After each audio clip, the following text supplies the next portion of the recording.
Hello everyone, hope all is well today. My name is Lamotte. The topic of discussion is manipulating numerical vectors with R, that is operations on numerical vectors. I'm going to assume, first of all, that I have some numerical vectors with the same number of components, so that is the same size.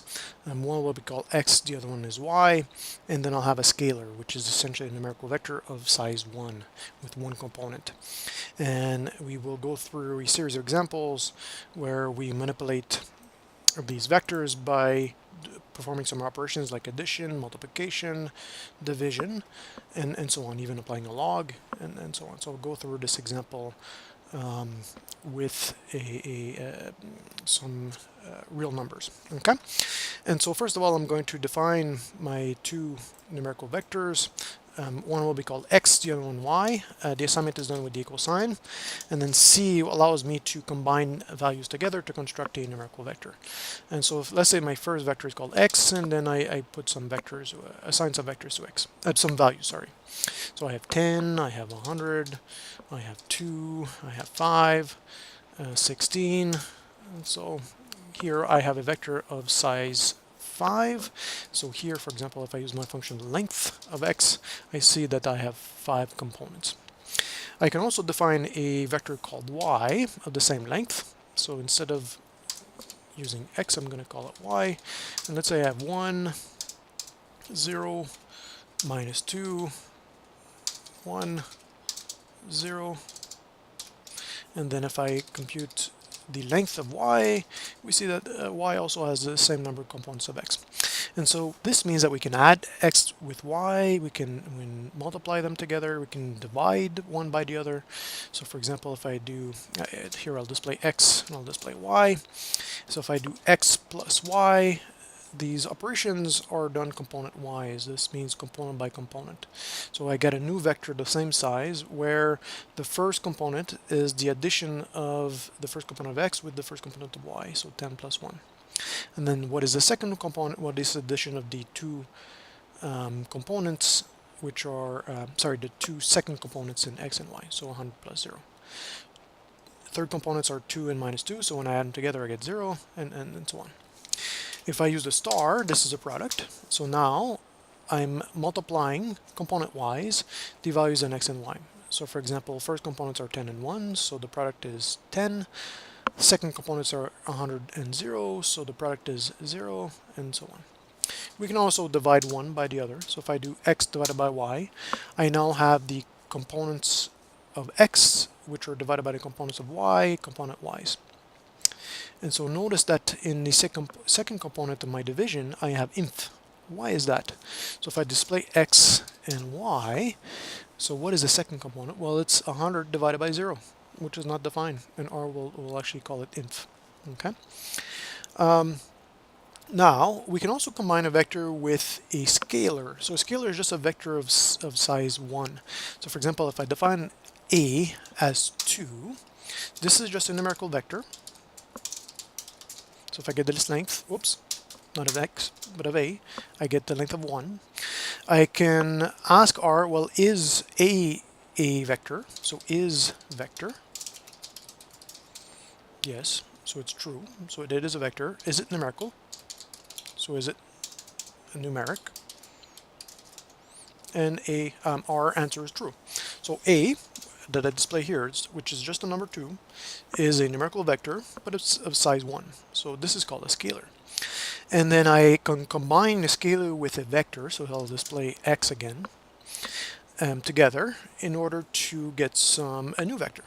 So for example, if I do x plus a, what are we doing? Well, we're just taking a scalar 2 and adding to each component of x. Okay, so we're adding a to each component of x. So adding 2 to 10 is 12, 2 to 100 is 102, and so on. I can do x minus a, so now we're taking 2 away from each component of x. I can do a product, so this is multiplying a to each component of x. And I can also do a division. So now I'm dividing each component of x by a, which is 2. Okay, so this is the combination of a scalar and a numerical vector to give us a new numerical vector. Some other operations are the log, the square root. I can do an exponent and absolute value.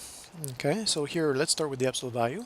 So remember y, which is a numerical vector. Look, the third component is actually negative. If I compute the absolute value of y, is going to apply the absolute value to each component of y. So absolute value is just taking the sign away, gives us the positive. So for example, with minus 2, this becomes a 2. Okay, so this is the absolute value. I can compute the log. Let's say I take the log of x. I'll display x first of all, and take the log of x. So this is the natural log of each component of x. Natural log of 10, so this is a log of base e. So natural log of 10, natural log of 100, natural log of 2, and so on. I can compute the square root. So this is with the function sqrt. So now we have the square root of each component of x. So for example, the second component of x is 100. So in the square root, the second component will be the square root of 100, which is 10. Okay. I can also compute some other powers. For example, if I do x to the power of 4, so now I take each component of x and I put it to the power of 4. Okay, so these are some operations on our numerical vectors. Another function that's useful here, so some useful functions. I have the sum of x. We already seen the length of x. So sum of x, you can probably guess. That just gives me the sum of the components in my vector x. So x is 10, 100, 2, 5, and 16. So if I compute the sum of x, well, this is just adding up the values. So if I verify by hand, so I have 10 plus 100 plus 2 plus 5 plus 16. This should be 103, and yes, it is. Okay, so this is the sum of x. Now, what we're going to do is we're going to go through an example where we're going to compute the sample variance by using the above operations. So by using addition or multiplication and so on, and verified that it actually gives us the variance as given by the VRR function, which computes the sample variance for a numerical vector. Okay, so let's display x. Now, what is the sample variance? So first of all, we're going to take deviations of x away from the mean, the sample mean. What is the sample mean? Well, this is the mean of x. So the mean of x is 26.6. Now, what is the mean? Well, this is just the sum of the values divided by the number of values. So here I have the sum of x divided by the length of x. This gives me the mean. So I just verified that the mean is actually computing the average properly. Okay. Now we're going to take each value of x and take away the mean from it. So if I do x minus the mean of x, what are we doing? We're taking each component of x and we're taking the mean away from it. So the first component is 10, sorry. So I do 10 minus 26.6. Second component is 100. So then I do 100 minus 26.6. Okay. Then when we're computing the sample variance, so first of all, we take the deviations away from the mean, but we take the square deviations away from the mean. So we're going to need to take each one of these differences to the power of 2. So now I have my square deviations away from the mean. Now I want to add these up. So we take the sum.